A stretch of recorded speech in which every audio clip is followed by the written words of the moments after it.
to test that link? Okay, I actually think it might be a different one. I'm so sorry, everyone, but I think it'll be worth it if we can.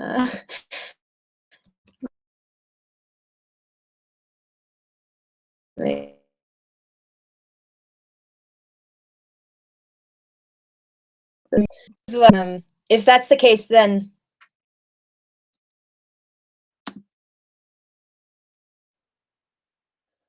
Okay, terrific. So.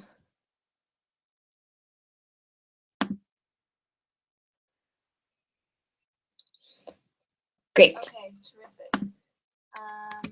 So.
Great. Yes. Thank you very much.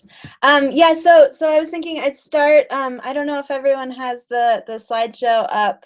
That was sent in the link. But yeah, I'll just kind of go through these slides, and I was kind of thinking it'd be broadcast, so some of the slides we'll just kind of flip through, and I'll talk you through them. So does everyone have the slide, or does anyone not have the slide up? Okay, terrific. Yes, so this is ongoing work that I've been doing with Kelly Saldana and the Zika team, which many of you are a part of, and I'm thrilled to have you here today. And we've been kind of looking at how visualization can be used to help analyze USAID efforts to combat Zika. So if you go to the next slide, just a tiny bit of context. Kelly went into this a little bit, but I'm a PhD student at the University of Utah's Scientific Computing and Imaging Institute, and I'm studying graphics and visualization. And actually, Utah is one of the leaders in this field, believe it or not. If you go to the next slide, at the Ski Institute, I'm part of the Visualization Design Lab, and we specialize in what we call problem-driven research or applied visualization research. And so what we do is we collaborate with domain experts, practitioners, scientists, scholars from a range of fields. We kind of get to know their data and their process and their analysis methods, and then we design specific visualization systems to support their analysis while also looking for big open visualization questions to investigate and to contribute to. So on this slide, you see just a few different examples of tools that have resulted from different collaborations like these. And the range of domains includes things like biophysics, weather forecasting, poetry scholarship, genetics. We haven't worked a lot in global health at this point. And so I was really excited about this internship because it would allow me to kind of dive into global health, try and understand some of the challenges that people are encountering when trying to visualize these data, some of the questions that they're asking of the data, and how visualization can contribute and learn from working in this field. And please, if you have any questions along the way, I'm hoping this can be kind of casual, please butt in and ask away.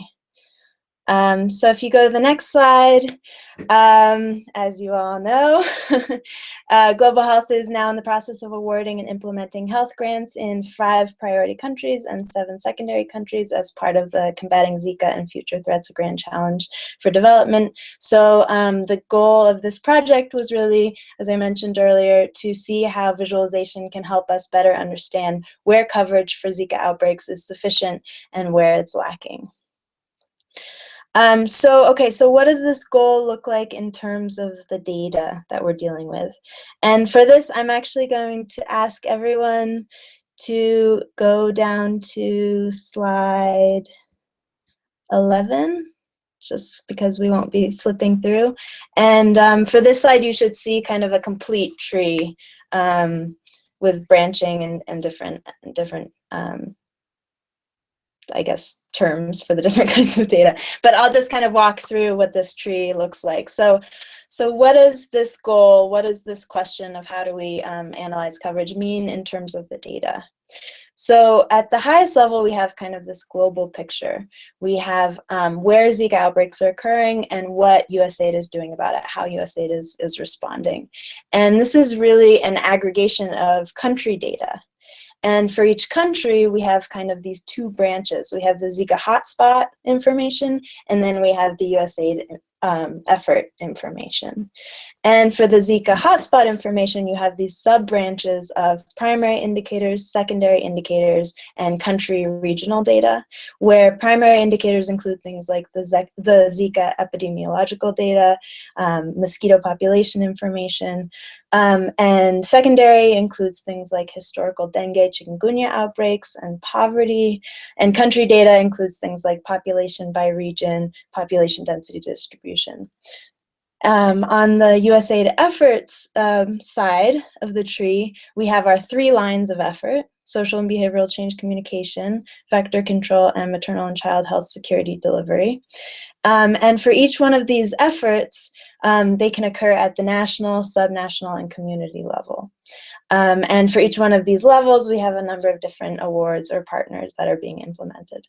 And so this is kind of my understanding of what you guys are doing and the data that I may be able to access in order to build my visualization system.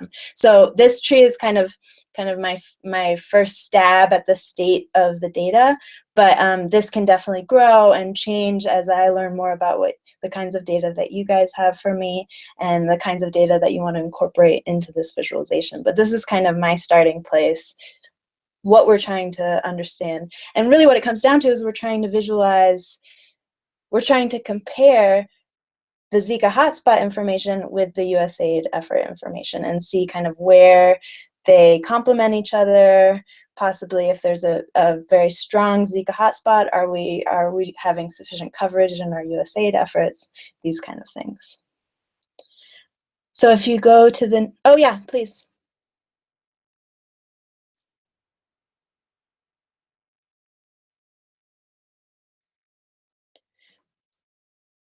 Where am I getting, okay, so if you go to the next slide. So I'm in the process of collecting data on all of these different things, and they're coming from a lot of different sources.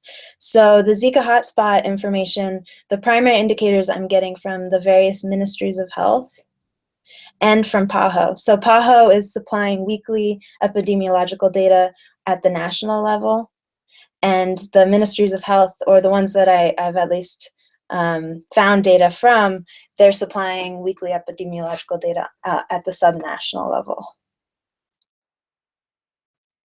And then the secondary indicators I'm getting from places like the World Bank, UNDP, and Natural Earth, which is a GIS database. But if people have recommendations on where I should be getting these data, I would greatly appreciate and welcome those recommendations. Okay, so you see on the next slide, I've also highlighted informal data, which is something that I'm really interested in kind of working with you guys on. in my early conversations with Kelly and Laura Chidden, I kind of came to understand that when she and possibly all of you look at a map of these data, you're projecting all of your contextual knowledge about the different programs and about kind of the state of the data aggregation in specific countries, and you're making these adjustments to the maps as you're looking at them based on what you know about the situation. And so what I've been thinking about with my advisor, and as a really interesting research question, is how do we incorporate some of that informal data into a visualization in a way that it'll help and support analysis? Because it seems like a really powerful piece of what you guys are doing and not something that's reflected in the pure data that I've been collecting. So yeah, this is something that I'm interested in exploring more as we move forward, and I'd love to hear feedback and input on from all of you guys. So we're collecting a lot of different pieces of data from a lot of different places, and one consequence of this is that there are all these inherent disparities across the data based on the strength of the recording and reporting mechanisms, how different countries interpret different indicators, these kinds of things. So that's something that I've really been conscious of. This is, I get the impression that you guys are all very aware of this issue and you think about it a lot. This is new for me in data visualization, so this has been a really important component. And one of the implications of this is that most of the analysis seems like it should be done at the country level as opposed to comparing across countries, because that's where most of the disparities are, is when you're looking across countries. So, so those are that's kind of where I'm at in understanding the data, and I'm starting to think about structure and the different ways that these indicators interact and might kind of help us analyze the state of coverage. So I guess I threw in the next few slides because I thought we were going to all go and do a demo together, but I think that we can actually move over to the live broadcast if that's possible. Does anyone have any questions at this point? I'm sorry if I'm kind of jumping around a little bit. Terrific. Yes, please.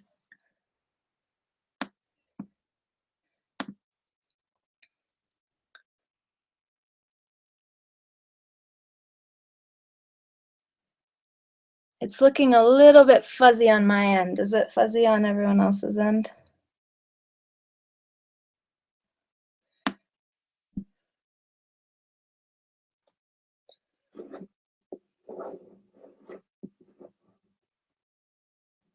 Oh, I see.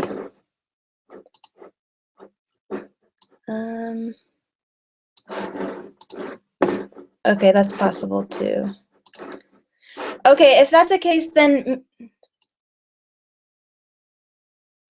uh-oh. Oh, there's a phone delay. I see what you're saying.